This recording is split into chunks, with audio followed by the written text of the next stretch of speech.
ഇനി മൂന്നാമത്തെ ഘടകകക്ഷി കേരള കോൺഗ്രസ് ജോസഫ് വിഭാഗമാണ്. അവർ 8 സീറ്റിൽ മത്സരിച്ചു. 8 സീറ്റിൽ മത്സരിച്ചതിൽ 7 സീറ്റിലും അവർ ജയിച്ചു എന്നുള്ളതാണ്. എന്ന് വെച്ച് കഴിഞ്ഞാൽ മുന്നണിയിലെ സ്ട്രൈക്ക് റേറ്റ് ഉള്ള ഒരു ഘടകകക്ഷിയാണ് കേരള കോൺഗ്രസ് ജോസഫ് ഗ്രൂപ്പ്. അപ്പോൾ അതുകൊണ്ട് തന്നെ അവരുണ്ടല്ലോ 2 മന്ത്രിസ്ഥാനം ആവശ്യം ഉന്നയിച്ചിട്ടുണ്ട്. പക്ഷേ നിലവിൽ 1 നൽകാം എന്നുള്ളതാണ് ധാരണ. രണ്ടാമത്തേത് നൽകണമോ വേണ്ടയോ എന്നതിലാണ് ഇപ്പോൾ ഒരു തർക്കം പിടിവലി നടക്കുന്നത്. പദവിയോ അല്ലെങ്കിൽ ചീഫ് പദവിയിലേക്കോ കൊണ്ടുവന്ന് അങ്ങനെ ഒരു സെറ്റിൽമെന്റ് നടക്കുമ്പോൾ നമുക്ക് അറിയേണ്ടതുണ്ട്. ഏതായാലും മോൻസ് ജോസഫ് കേരള കോൺഗ്രസ് വിഭാഗത്തിൽ നിന്ന് മന്ത്രിസഭയിലേക്ക് എത്തും എന്നാണ് ഇപ്പോഴത്തെ ഒരു വിലയിരുത്തത്.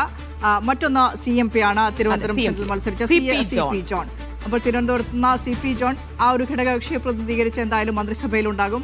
മറ്റൊന്ന് എക്സ്പീരിയൻസ്ഡ് ആണ് അല്ലേ CP ജോൺ.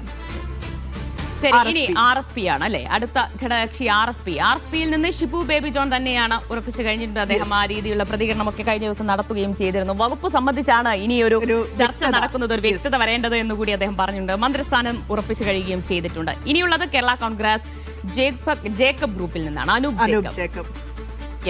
മുൻ മന്ത്രിയായിരുന്നു. അപ്പോൾ മുൻ മന്ത്രി വീണ്ടും മന്ത്രിക്കുപ്പായമാണ് അനൂപ് ജേക്കബിനെ നിയമസഭയിൽ കാണാം. സ്പീക്കർ, ഡെപ്യൂട്ടി സ്പീക്കർ ആരെന്ന കാര്യത്തിൽ ഒരു തീരുമാനം എത്തിയിട്ടില്ല. ചീഫ് വിപ്പായി ആര് വരും എന്നുള്ള കാര്യത്തിലും തീരുമാനം എത്തിയിട്ടില്ല. അപ്പോൾ ഇത്തരം ക്ലെയിമുകളൊക്കെ നിൽക്കുന്ന സ്ഥിതിക്ക് ഇന്ന് ഉച്ചയോടുകൂടി ഒരു അന്തിമ മന്ത്രിസഭ പട്ടിക എന്തായാലും ഗവർണറുടെ മുൻപാകെ എത്തും. അപ്പോൾ അതൊക്കെ പ്രതീക്ഷിച്ച് നിൽക്കുകയാണ് നമ്മൾ.